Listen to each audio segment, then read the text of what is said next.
नमस्कार. आपल्या सगळ्यांचे सोशल महाराष्ट्र न्यूज चॅनलमध्ये हार्दिक स्वागत. चला वळूया तर एका नवीन बातमीकडे. आजची बातमी. आमदार अनुप अग्रवाल यांनी गुंतवणूक परिषदेमुळे धुळे जिल्ह्यात निर्माण होणाऱ्या औद्योगिक संधींवर प्रकाश टाकला. धुळे जिल्हा हा उद्योग, रोजगार व आर्थिक विकासाच्या दृष्टीने पुढील टप्प्यावर नेण्याचा मानस असून गुंतवणूक परिषद हे त्याचे एक प्रभावी माध्यम ठरेल. यावेळी त्यांनी सर्व उद्योजकांना एकजूट होऊन परिषद यशस्वी करण्याचे आवाहन केले.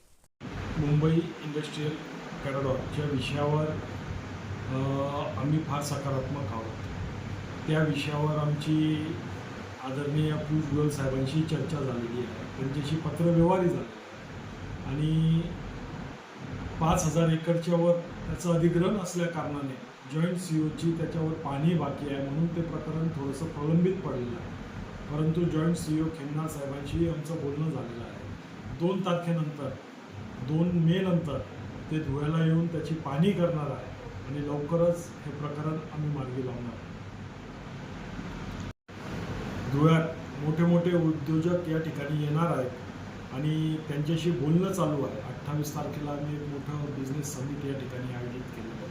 आदरणीय पालकमंत्री असतील, वरिष्ठ मंत्री आमचे, त्यांनाही आम्ही या ठिकाणी बोलवलेलं आहे आणि मोठ्या प्रमाणावर धुळे जिल्ह्यात उद्योगाला चालना मिळण्यासाठी आम्ही फार प्रयत्नशील आहोत आणि मोठे उद्योग 28 नंतर या शहरात MOU करून आम्ही करणार.